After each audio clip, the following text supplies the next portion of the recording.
Soyez tous bénis. Sois béni ma fifi. Sois béni mon fils Tony. Commencez à taguer, partager. Mettez-moi les grands cœurs. Signalez les autres. Jusqu'à ce que la musique finisse, nous allons juste nous entretenir pour un petit bon moment.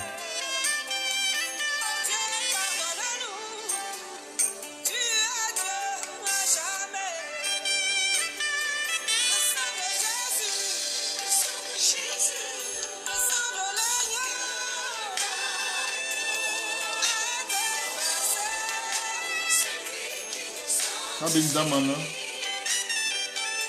Sois béni mon cœur. Sois béni Ali Corée.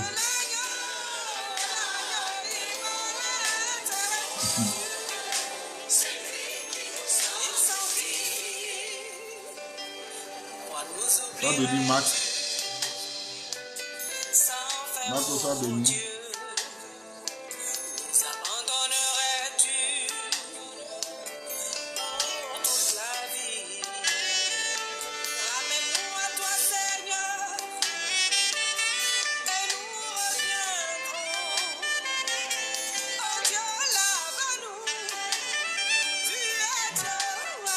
Mon fils d'amour, sois béni aussi. Ah, sois béni ma fille Grâce. Ton père t'aime gros comme ça. Je t'aime gros comme ça. Sois béni ma fille Grâce.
Soyons tous bénis, compte tenu du réseau, mais Dieu fera toujours grâce.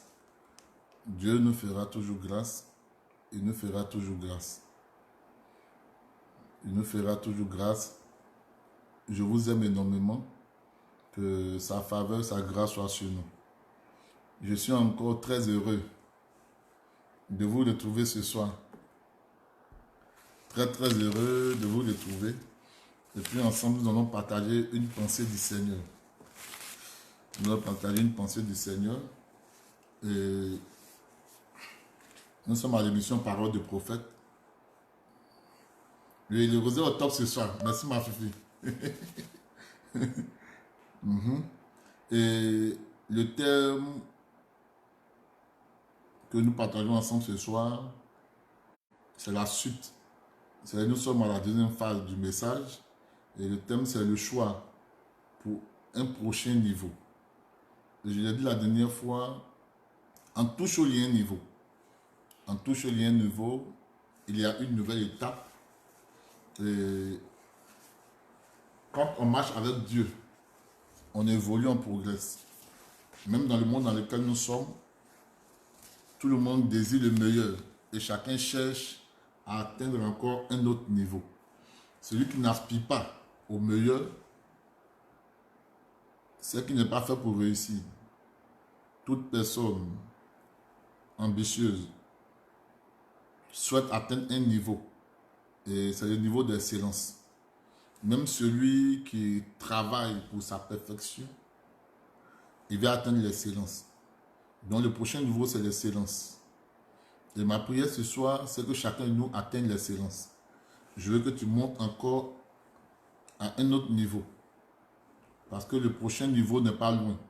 Je veux dire, tu n'es pas loin d'accéder encore à un autre lieu, à une autre bénédiction, à une autre grâce, à une autre faveur. Et comme j'ai dit, c'est le choix pour un prochain niveau. Le choix pour un prochain niveau. Et la dernière fois, toi et moi, nous avons lu dans Luc chapitre 7, versets 24 à 27. Nous avons encore lu Luc chapitre 6, versets 47 à 49. Et Luc chapitre 8, 6 et le verset 13. Là où Jésus lui-même parlait de sa parabole, où l'homme avait sémé, et on a dit que cet homme, il a sémé. Dans Luc 8, 6 à 13, la semence est tombée sur les pieds, ça a poussé. Mais malheureusement, comme ses racines n'étaient pas enfouies en terre, quand les épreuves sont arrivées, la Bible dit que cet homme, il a quitté le chemin de Dieu. C'est-à-dire la plante est morte parce que tout simplement, il n'était pas enraciné. Et Matthieu nous dit que cet homme aussi a travaillé, mais Luc l'a en profondeur. Il dit que cet homme, il a creusé. Et j'ai dit ici que ça dépend de là où nous allons. En fonction de là où tu vas, tu sais qui emmener avec toi, ou tu sais quelle formation mettre dans ton bagage afin de pouvoir subvenir aux besoins que tu vas faire face devant. Vous savez, il y a toujours un devant. Aujourd'hui est fait pour un temps de formation. Et Luc dit cet homme, il a creusé. Creuser veut dire travailler, veut dire patienter, veut dire aller en profondeur, au fond de ce que nous voulons faire. Tu ne peux pas vouloir aller loin et ne pas avoir une bonne formation. Généralement, les gens veulent vite se marier, ils veulent vite avoir l'argent, ils veulent vite être au sommet, sans connaître la base ou sans apprendre la base, ou refusent même de passer par la base. Et le procédé de tout homme est l'exemple d'un enfant qui sort des entrailles de sa mère. Pour les 4 premiers mois, et à partir du 4 ou du 5e mois, l'enfant commence à s'asseoir. C'est-à-dire, à partir du 4e mois, si Dieu même fait grâce, l'enfant peut s'asseoir. À partir du 3e mois, Dieu nous a fait grâce. J'ai vu le petit m'avait s'asseoir à partir du 3e mois. 4e mois, 5e mois, l'enfant s'assoit. À partir du 6e, 7e mois, tu verras l'enfant va commencer à vouloir faire 4 pattes. Il va se mettre à crier. Et en faisant 4 pattes, et puis il se met à crier, c'est le signe de dire il va marcher. C'est le signe de dire il est sur le processus de vouloir marcher. Il se met à crier, qui prouve que l'enfant va parler. Et pratiquement, quand on atteint, je dirais 9, 10, 11, 8, ouais, c'est ça, 8, 9, 10, 11, un an, 1 mois, 1 an, 2 mois, l'enfant commence à marcher par la grâce de Dieu et il commence à articuler certains mots qui dit l'enfant est sur le chemin de marcher et de parler. Pourquoi je cite tous ces cas? Parce que je le vois dans l'évolution d'un petit bébé avec nous. Et c'est comme ça aussi l'homme. Quand un homme veut atteindre le sommet, il y a des étapes. Et dans ces étapes-là, il y a les gens qui vont le voir évoluer, qui seront ses camarades, qui seront ses amis. Ces gens aussi témoigneront pour dire oui, soit on a fréquenté ensemble, on sait comment il est. C'est-à-dire, en un mot, tu auras des gens qui vont décrire ton parcours physique ou bien soit ton parcours spirituel. C'est ce qui fera de toi un homme affermi, un homme qui sait là où il va. C'est ce qui fera de toi un homme affermi, qui sait où il va. Parce que depuis la formation, des gens autour de toi sauront que tu es sérieux dans ce que tu es en train de faire. Vous savez, il est important de creuser. On peut voir le rocher. Si on ne creuse pas, je dis bien si on ne creuse pas, j'ai dit on va construire sur le rocher. Quand le vent va venir, la tempête va venir. Comme cette plante, dans Luc chapitre 8, le vent va l'emporter. Mais quand on creuse dans le rocher, quand on construit dans le rocher, le rocher affermit notre maison, donne la force à la plante que nous sommes, donne la force à la plante que nous sommes, donne la force à l'édifice que nous sommes. Donc pour avoir une bonne maison, tu as besoin d'avoir une bonne fondation. Et la fondation a des critères. On prend le temps. On ne va pas vite, mais on prend le temps. C'est pourquoi une bonne formation prend du temps. Le manguier prend du temps avant de donner ses fruits. Le baobab aussi donne du temps, prend du temps avant de donner ses fruits. Donc, tous les arbres qui résistent aux intempéries de ce monde prennent du temps. C'est pourquoi rare tu vas apprendre qu'un baobab, un manguier a été déraciné. Rare, c'est très rare. Pourquoi? Parce qu'ils n'ont plus le temps de s'enraciner, d'aller en profondeur de terre, d'enfuir les racines. Et les racines et la terre font un. Vous comprenez? On parle de l'unité. Donc un homme qui prend du temps dans la formation, il devient un avec la formation. C'est-à-dire confondu avec sa formation. Donc quand on le voit, on sent déjà qu'il a été formé par sa manière de faire, par sa manière de réagir, parce que on sent que cet homme a pris la peine de bien faire. Et j'ai dit, c'est le choix pour le prochain niveau. Et je vais te parler de deux personnages ce soir. Il y a le personnage de Jonathan et David, et puis il y a le personnage de Joseph et la femme de Potiphar.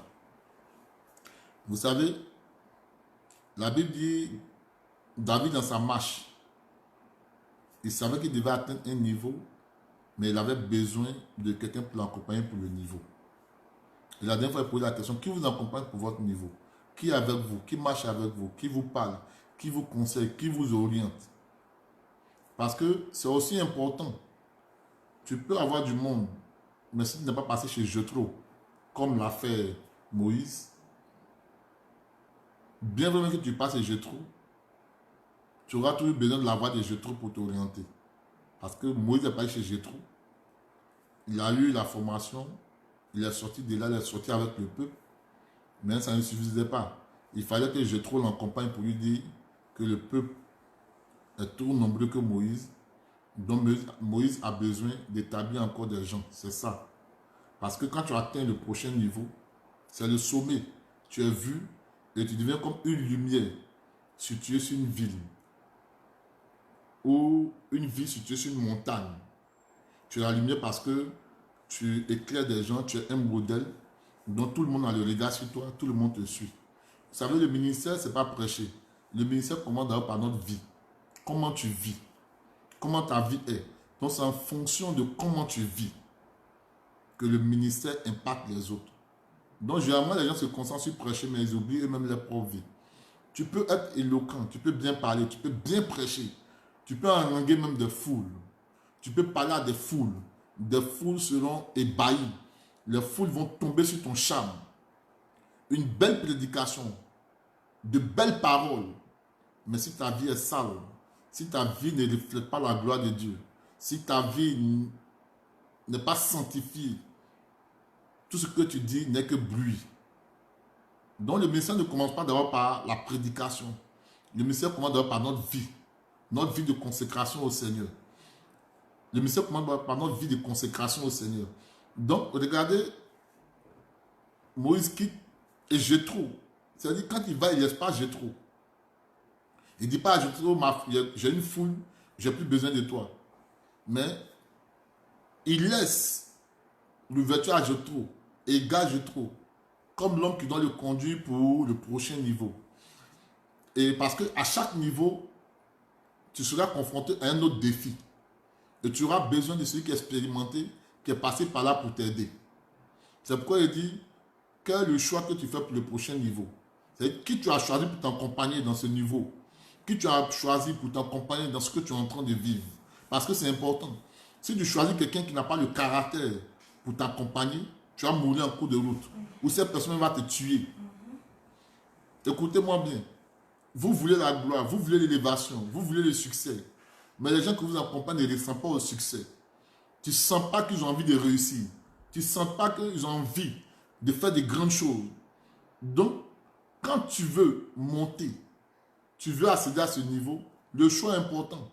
Parce que tu dois prendre un leitmotiv. C'est quoi? Tu dois toucher, tu dois prendre quelqu'un qui a la vision de Dieu, qui a la pensée de Dieu, qui voit comme toi tu vois, qui entend comme tu entends. Un homme excellent, même s'il n'a rien, il sait que vous allez quelque part, que vous allez obtenir quelque chose. Ce n'est pas pour ne rien que les trois lépreux se sont mis ensemble. Ceux qui sont lépreux, mais ils avaient la même vision, la même pensée et la même orientation. Les trois ensemble ont dit, allons dans le camp des Syriens, même si on va mourir, au moins on aura à manger. Vous voyez, malgré qu'ils étaient défavorisés des hommes, ils avaient la même pensée, les mêmes idéologies. Ils ont décidé d'aller ensemble. C'est ça le choix. Le niveau n'est pas le problème. Le problème se trouve dans le choix. Qui t'accompagne dans ce niveau-là? Et la Bible dit, dans 1 Samuel chapitre 8, à partir du verset 3, je vais lire, dans 1 Samuel, aidez-moi, écrivez 1 Samuel chapitre 18, à partir du verset 3. 1 Samuel chapitre 18, à partir du verset 3. Écrivez avec moi. Écrivez 1 Samuel chapitre 18, verset 3. 1 Samuel chapitre 18, verset 3. Écoutez bien. 1 Samuel chapitre 18, à partir du verset 3. Si vous voulez commencer au verset 1, moi je lis le verset 1. David avait achevé de parler à Saül, et dès lors, l'âme de Jonathan fut attachée à l'âme de David, et Jonathan l'aimait comme son frère.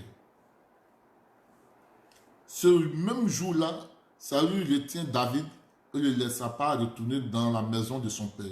Jonathan fit alliance avec David parce qu'il l'aimait comme son âme. Vous savez,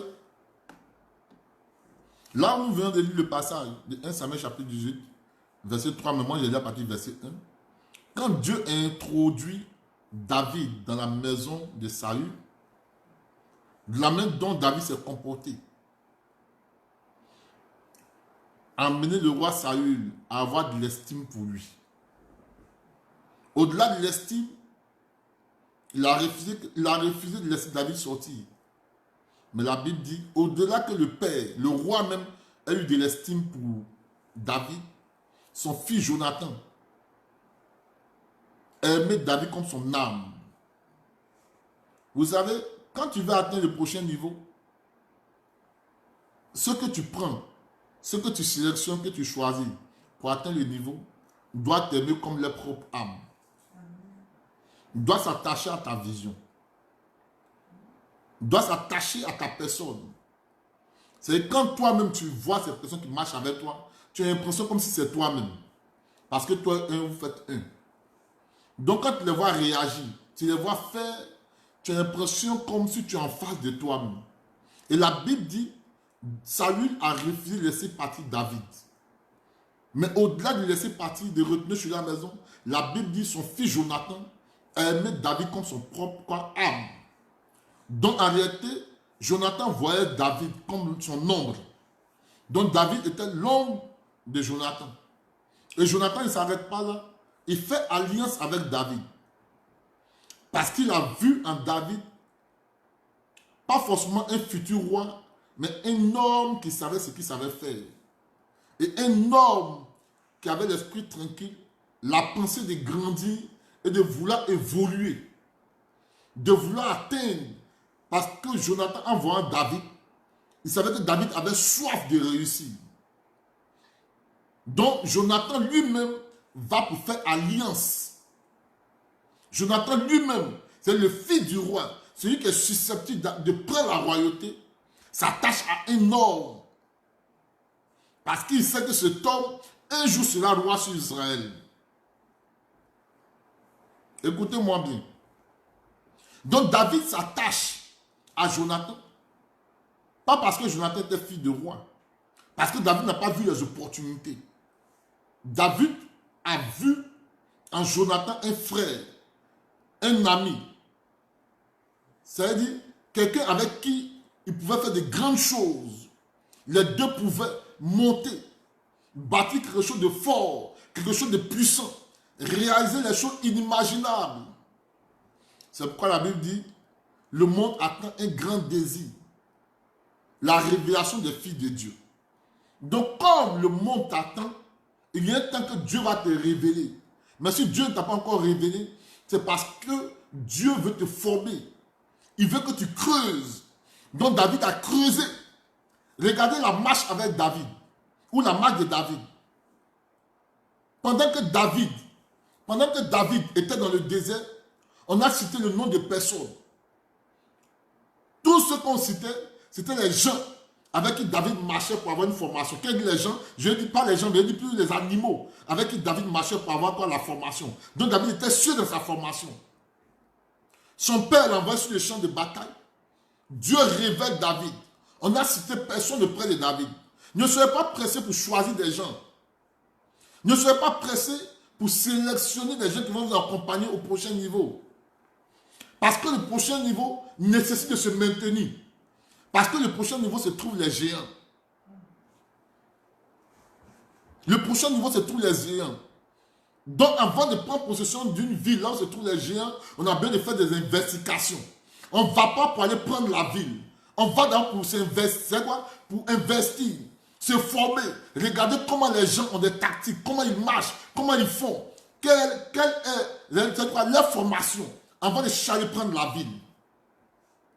Vous voulez atteindre un niveau, vous ne cherchez pas à vous faire former. Vous vous jetez dans le niveau, après vous pleurez. Jusqu'à ce que Dieu envoie David au palais. Maintenant, David lui-même, il accepte de marcher avec Jonathan, pas par opportunisme. Pas parce que c'est le fils du roi et que David va avoir de l'argent pour aller nourrir ses parents, non. Par moment, ne vous mettez pas avec des gens. Ne marchez pas avec des gens parce qu'ils ont voiture, ils ont l'argent, ils ont ceci, ils ont cela. Ça finit. Ces choses-là finissent. Mais quand tu prends un homme, quand tu sélectionnes un homme qui a la même pensée que toi, quand tu sélectionnes un homme qui a la même vision que toi, quand tu sélectionnes un homme qui est ton ombre, même si vous n'avez pas le matériel des hommes pour vous qualifier, sa pensée et ta pensée vous qualifient. Donc Dieu ne lève pas un homme en fonction de ce qu'il a, physiquement ou de sa poche. Dieu élève un homme en fonction de ce qu'il a dans la tête et dans son cœur. Je redis, Dieu élève un homme en fonction de ce qu'il a dans sa tête et dans son cœur. Si son cœur désire le meilleur de Dieu et que son esprit travaille à ce que le meilleur de Dieu se réalise, Dieu marche avec cette personne. Écoutez-moi bien, Dieu marche avec cette personne. Donc on peut te donner des milliards. Un, si tu n'as pas une bonne formation. Deux, si tu marches avec quelqu'un qui n'a pas la formation que tu as réussi, cette personne te fait gaspiller ce que Dieu met entre tes mains. Parce qu'il n'a pas une formation. Or, celui qui a reçu la formation adéquate, qui est auprès de toi, Dieu lui donne des milliards, tu as des milliards.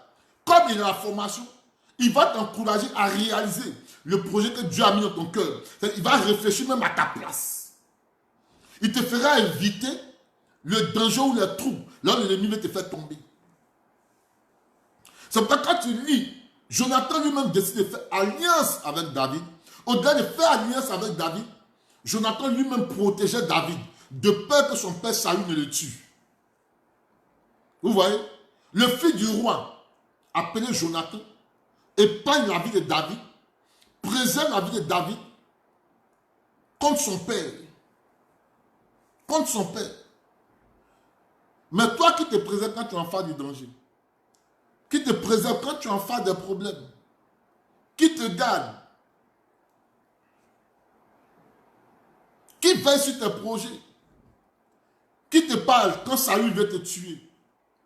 Donc vous voyez, David ne sélectionne pas Jonathan parce que Jonathan est le fils du roi. David le sélectionne parce que Jonathan l'aime comme son âme. Donc en réalité, Jonathan voyait David comme son ombre. Pourquoi? Parce que David avait quelque chose que Jonathan lui-même ne pouvait comprendre. Parce que la formation nous donne quelque chose que les gens n'arrivent pas à comprendre. La formation de Dieu nous donne quelque chose que les gens n'arrivent pas à discerner. La formation de Dieu nous donne quelque chose que les gens n'arrivent pas à assimiler. Parce que quand les gens te voient, ils t'aiment parce que tu as quelque chose qu'ils n'ont pas. Et la chose qu'ils n'ont pas, c'est la formation de Dieu que tu as.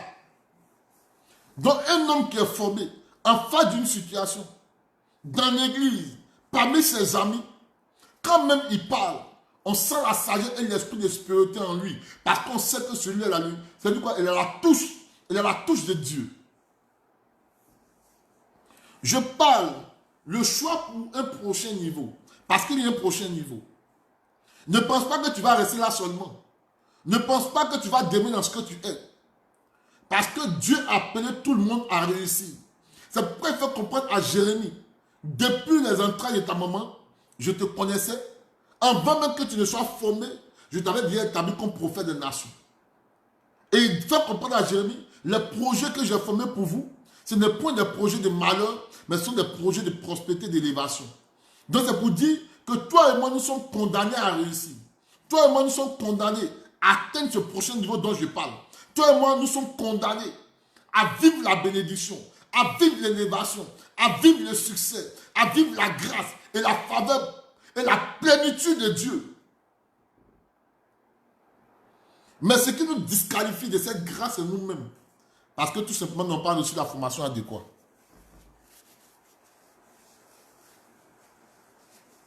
Ce qui nous disqualifie, c'est ce qui nous accompagne pour le prochain niveau. Qui est auprès de toi? Quelles sont les réactions de celui qui est à côté de toi? Est-ce que c'est l'homme ou la femme de pointe? Est-ce que c'est cet homme ou cette femme qui révèle ton esprit, qui voit là que tu n'as pas vu? Parce que là où David n'arrivait pas à voir, Jonathan voyait. Là où David n'arrivait pas à comprendre, Jonathan comprenait. Et il fallait comprendre à David pour dire fais attention, parce qu'à telle période, à telle saison, tu vas mourir. Mais voici les stratégies que toi, moi, je vais mettre en place. Quand tu vois que je tire je tire là, tu dois comprendre que la flèche atterrit, tu dois comprendre que tu dois quitter là parce que la mort va t'atteindre. Mais toi, qui tire la cloche ou la lampe pour te dire fais attention que la mort arrive. Qui? Je parle du prochain niveau, mais il y a un choix. Est-ce que toi-même tu fais le choix de réussir ou tu fais le choix de mourir dans tes problèmes? Est-ce que tu fais le choix de quitter les liens de tes parents ou tu fais le choix de rester dans les liens? Parce qu'il ne suffit pas de pleurer pour sortir dans les liens. Il ne suffit pas seulement de pleurer pour quitter les liens de ta famille. Parce que les pleurs ne n'enlèvent pas dans les liens. Les pleurs ne n'enlèvent pas dans les problèmes. Ce qui enlève un nombre de problèmes, c'est sa résolution. Sa capacité à choisir, de dire à ce problème qu'il doit prendre fin. C'est sa capacité à refuser le problème. C'est sa capacité à dire au problème, je vais accéder au prochain niveau.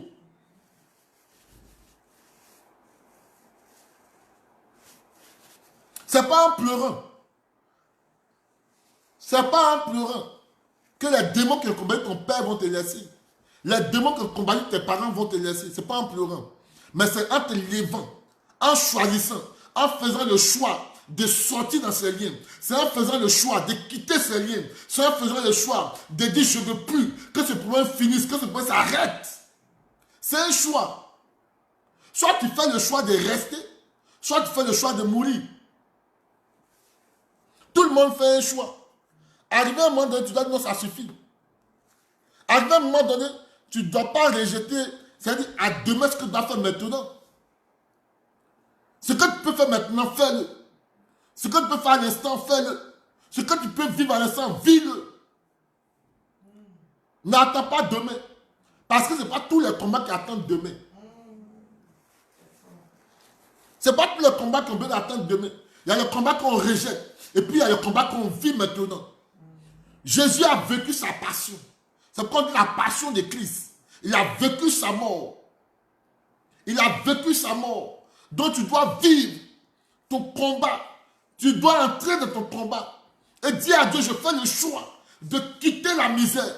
Je fais le choix de quitter la pauvreté. Je fais le choix de quitter les problèmes. Je fais le choix de quitter. Fais un choix de quitter. Fais un choix d'abandonner. Fais un choix de sortir. En tout chose, il y a un choix. Si tu ne choisis pas maintenant, les démons vont choisir à ta place. Tu es en train de pleurer. Il ne suffit pas de pleurer. Tu as besoin de faire un choix pour sortir de là où tu es. Parce que tant que tu ne feras pas le choix, personne ne viendra faire le choix pour toi. Et le choix de Jonathan a sauvé la vie de son fils Mephibosheth.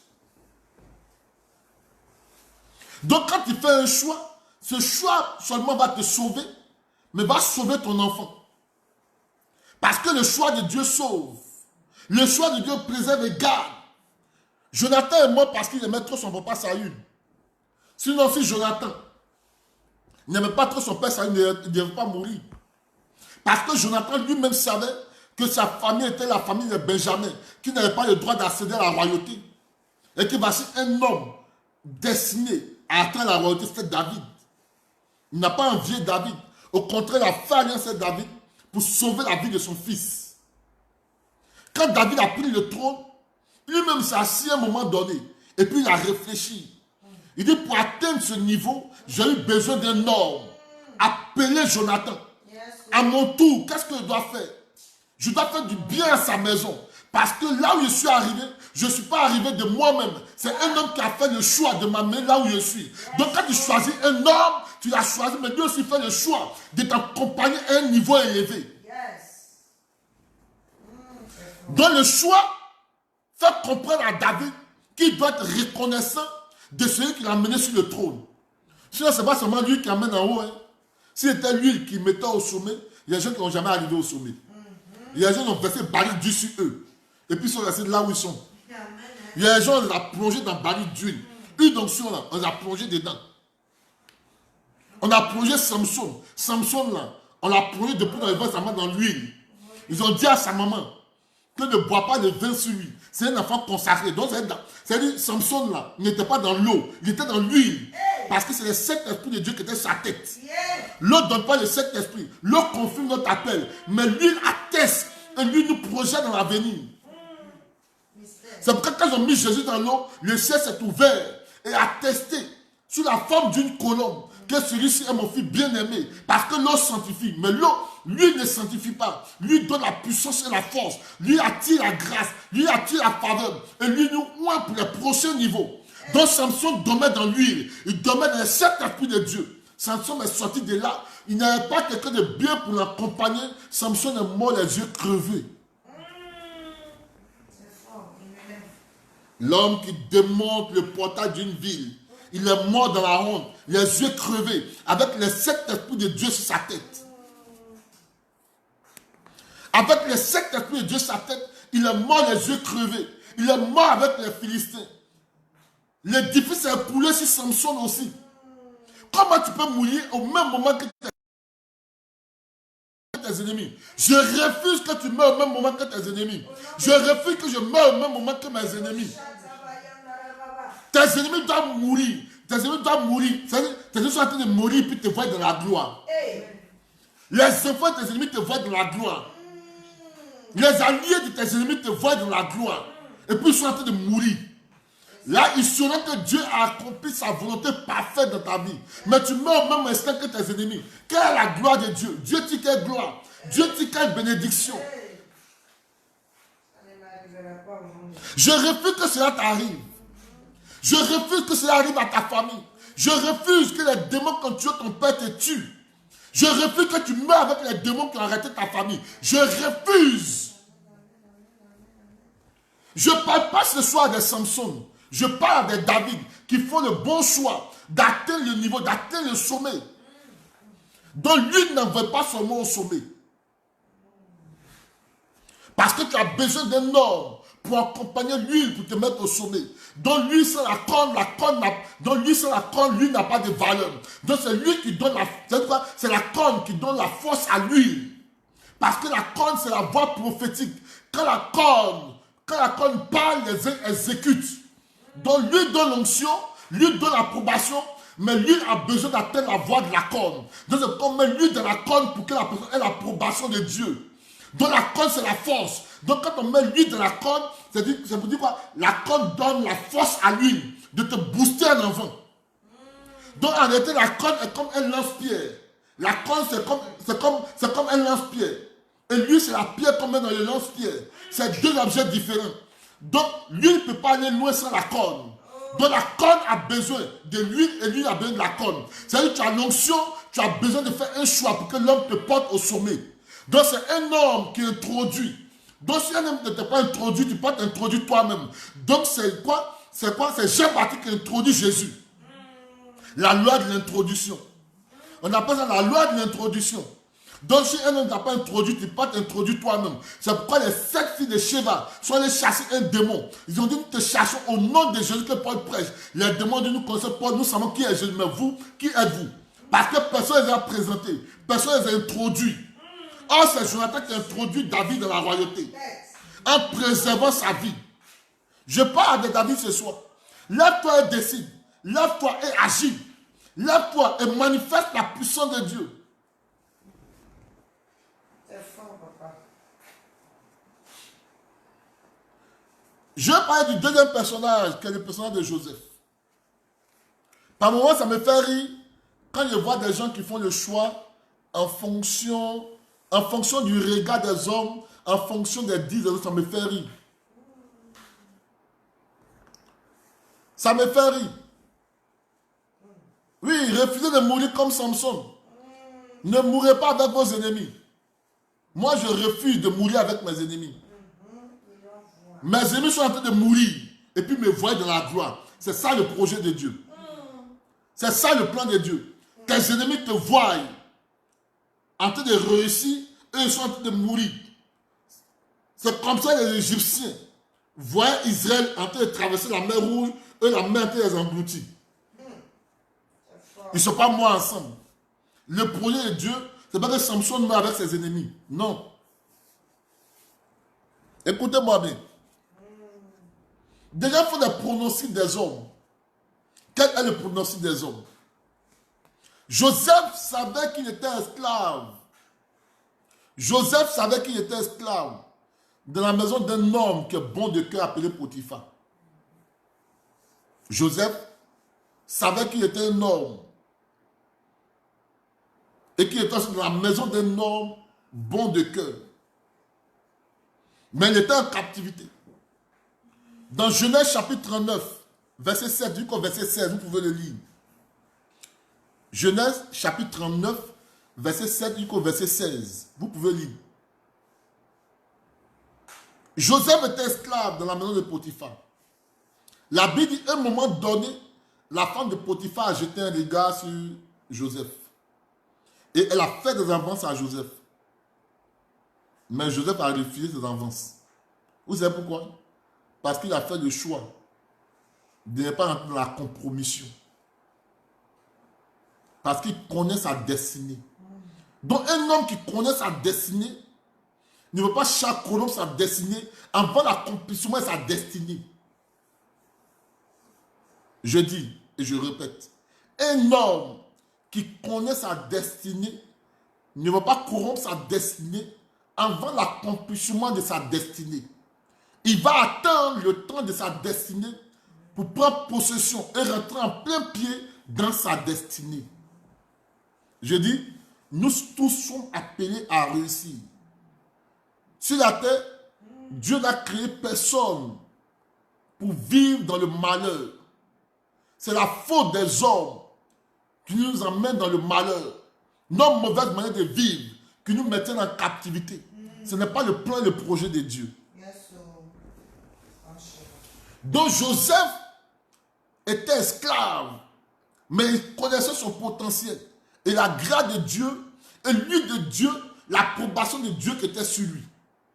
Il n'a pas corrompu sa vie. Il n'a pas corrompu sa vie.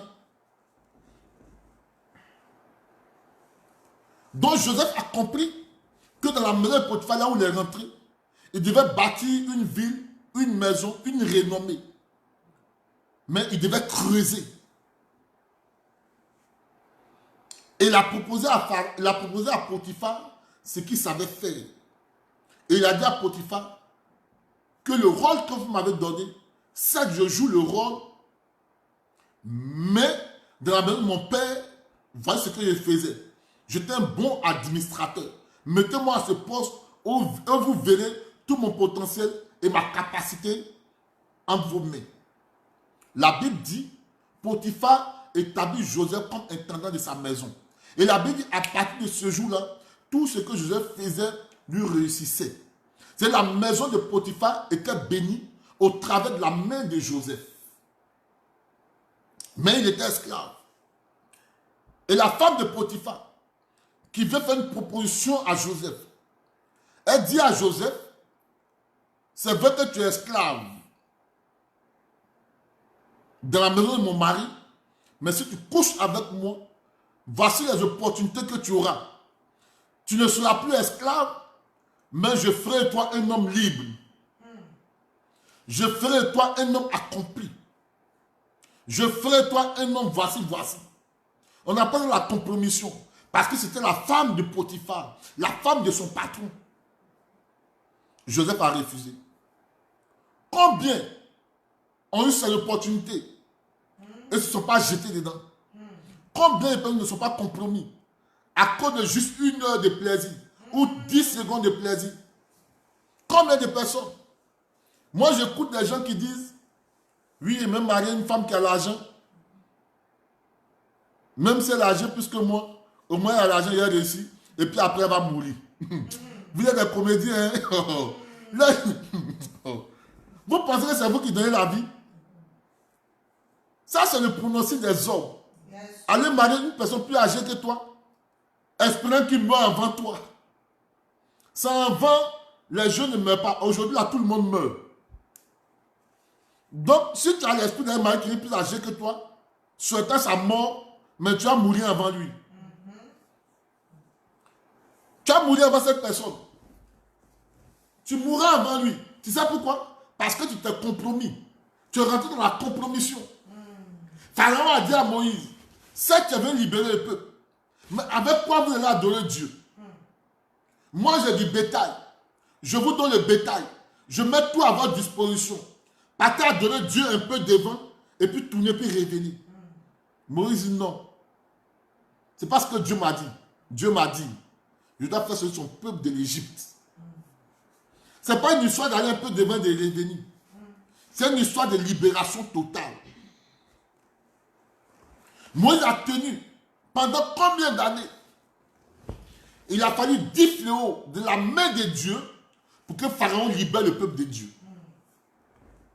Joseph a refusé de voir la nudité de la femme de Potiphar, parce que c'est la femme de son patron. Mais vous êtes dans une maison, le monsieur te donne à manger et puis tu le coquifies. Le monsieur te fait du bien, tu passes par derrière pour lui faire du mal. C'est quoi? C'est que tu viens, je t'accueille, j'ouvre ma maison pour toi. Je dis, prends tout chez moi. Tu prends tout quand tu prends ma femme. J'ai eu une affaire. Je t'invite dans mon affaire. Tu m'arraches mon affaire. Est-ce que tu connais devant? Tu sais comment Potiphar a collé sa femme? Tu connais les liens qui les lient?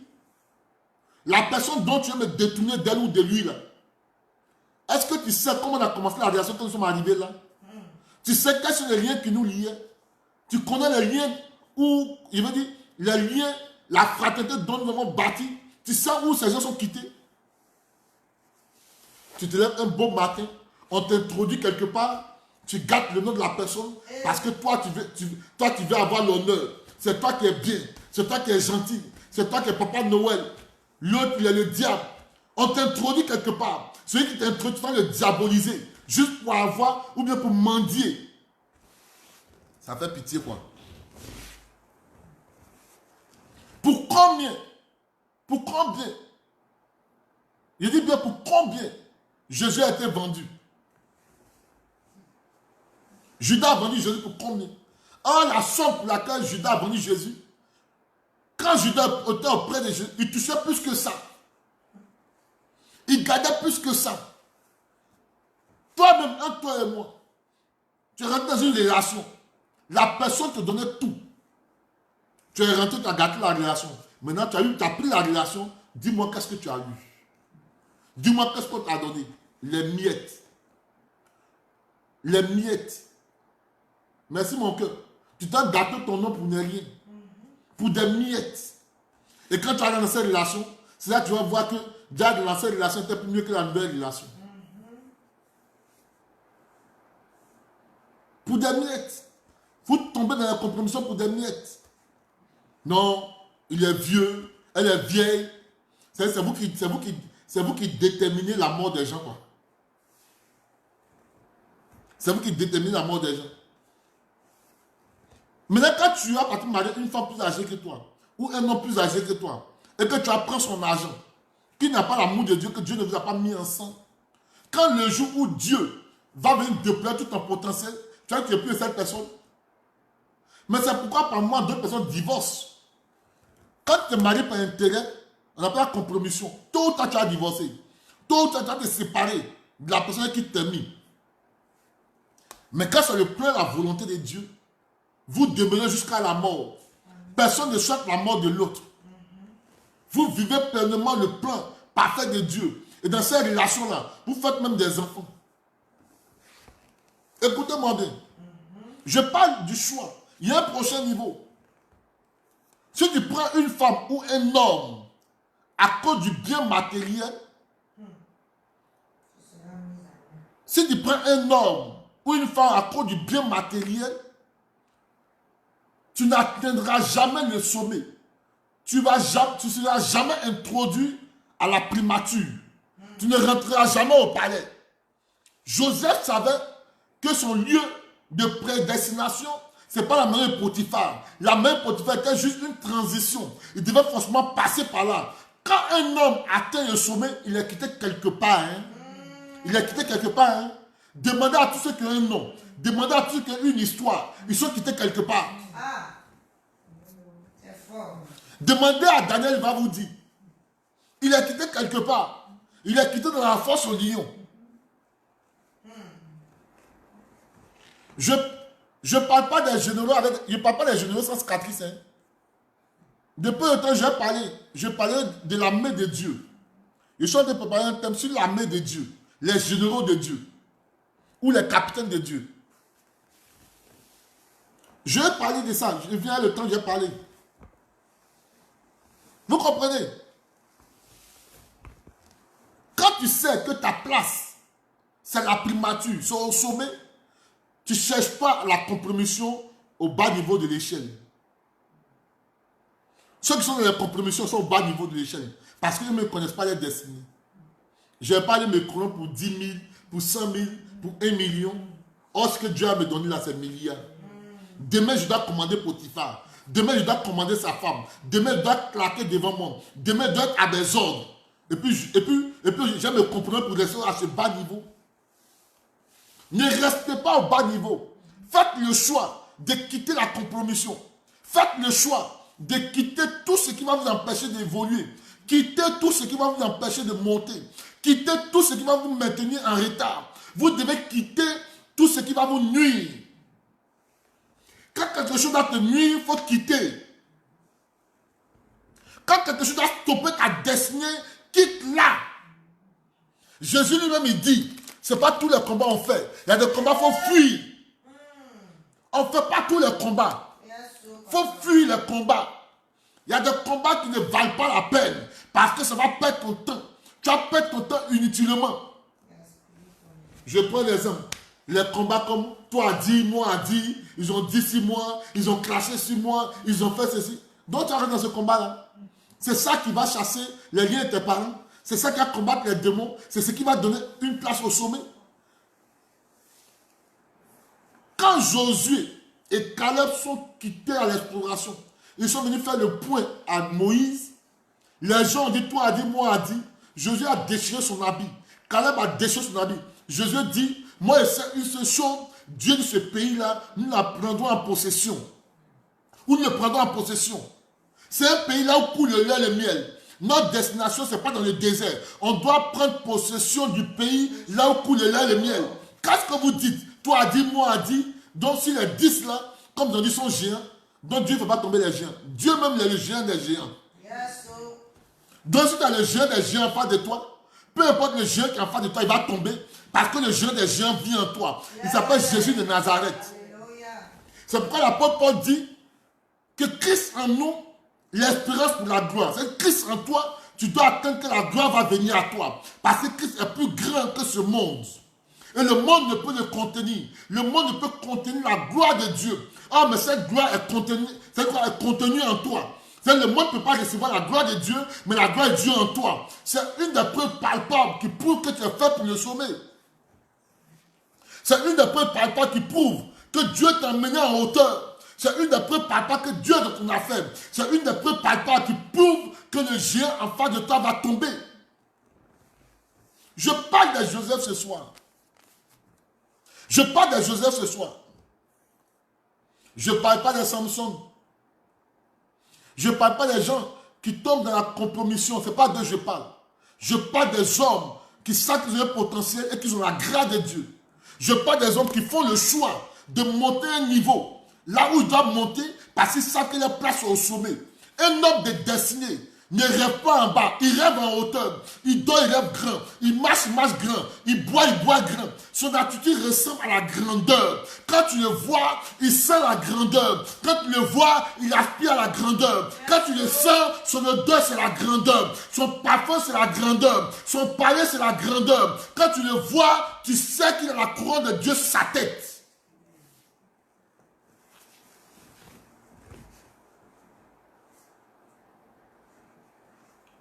Je parle, le choix pour le prochain niveau. C'est maintenant que tu dois faire le choix et non demain. C'est maintenant que tu dois faire le choix et non après-demain.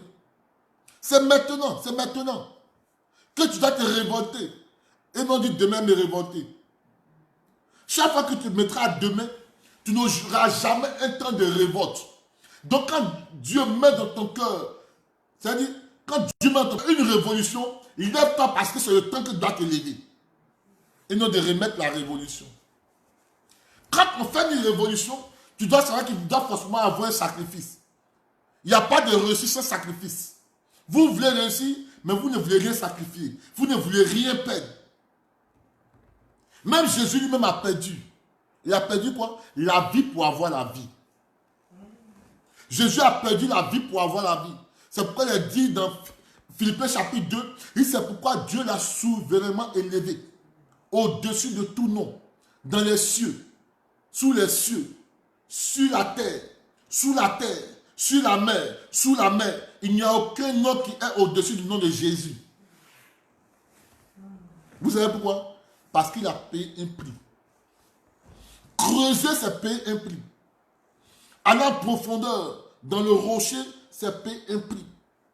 Quand tu vois un homme en train de construire, et quand on est au niveau de la fondation, on peut verser ciment 50 millions dans une fondation.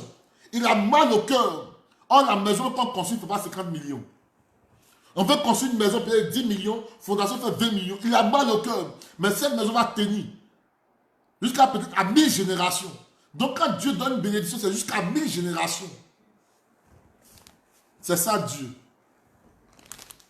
Le choix pour un prochain niveau. Le choix pour un prochain niveau. Que Dieu vous bénisse. Que sa grâce soit avec nous. Les jours à venir, nous allons terminer le message. Mais la question avec laquelle je te laisse ce soir, quel est le choix? Quel est le choix pour le prochain niveau? Quel est le choix? Je parle du choix. Parce que c'est important. Si tu ne choisis pas bien, tu vas mourir bien. Quand tu mourir bien, tu vas mourir sans avoir achevé ta course. Tu vas mourir en pleine course. Comme le cheval. Ils n'ont pas encore sifflé. Camille prie, il est parti. 2 jours après, le chameau a pris tout son temps. 2 jours après, il est parti retrouver le cheval mort dans le désert. Et il est arrivé à la ligne d'arrivée. Tout le monde se demande, mais où est le cheval? On retourne dans le désert, on a vu, il est mort. C'est pour dire, dans ce que nous sommes là, ce n'est pas une course. Il ne faut pas être pressé. Il ne faut pas faire comme les autres. Sois toi-même. Fais ce que Dieu te met à cœur de faire. Marche en fonction des principes du Seigneur. Vous m'avez compris? Que Dieu vous bénisse, que sa grâce soit avec vous. Je vous aime, je vous aime. Et ma prière, c'est que Dieu vous élève, que sa grâce soit sur vous. Le jour, le temps à venir, je vais commencer à prophétiser, je vais commencer à déclarer, on va ouvrir le ciel ou les cieux ensemble pour que la faveur de Dieu tombe sur chacun de nous. Je vous aime, je vous aime, je vous aime. Que Dieu t'élève, qu'il bénisse abondamment tes affaires, qu'il bénisse tes projets. Je prie et je déclare ce soir, tu ne mourras pas avec tes ennemis. Je refuse que tu meures tes ennemis. Je refuse que la tempête te tue. Je refuse que les tornades te tuent. Je refuse que les Philistins te tuent. Je refuse que les Amalécites te tuent. Je refuse qu'Amalek te tue. Je refuse que tu partes en captivité. Je refuse que tu sois en captivité. Je refuse tes affaires en captivité. Je refuse ta vie en captivité. Je refuse tout mauvais choix en ta vie pour t'emmener dans le désert, pour te mettre hors d'une ville. Je refuse toutes ces choses au nom de Jésus-Christ. Et je prie que la grâce de Dieu t'accompagne, sa faveur soit sur toi, son sang te localise et que son sang t'introduit. Je le déclare ainsi au nom de Jésus-Christ. Que Dieu vous bénisse, que Dieu nous bénisse. Je le déclare ainsi au nom de Jésus-Christ. Amen. On va écouter un cantique qui va nous amener dans la gloire.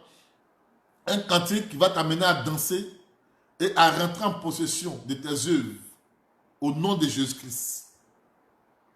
Ensemble, écoutons le dernier cantique. J'aimerais qu'un cantique nous l'écouter ensemble pour nous faire du bien. Ce cantique nous fera du bien. J'aime bien ce cantique. Ça veut dire quoi? Le Dieu que nous servons, c'est l'ami fidèle. C'est l'ami qu'il faut. C'est lui qui m'a aidé à surmonter la dépression. Quand même, j'ai perdu des proches. Il était là pour me consoler. Dansez avec moi. Soyez bénis, soyez bénis. Jésus ne t'abandonnera jamais. Mon Dieu ne t'abandonnera jamais. Ah, soyez bénis les plus 33, les Parisiens là. Ma fille Ouattara, sois bénie. Ma fille Grâce, sois bénie. Soyez bénis les hommes de Dieu, soyez bénis, soyez bénis. Ma fille Colombe, sois bénie. Ma fille soit bénie.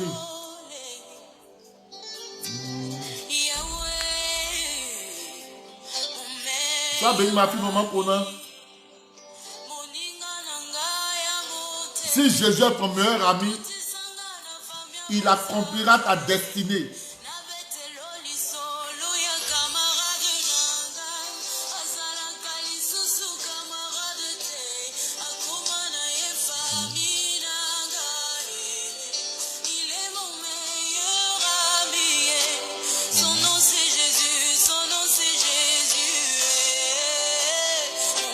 Ma fille Elo, sois bénie.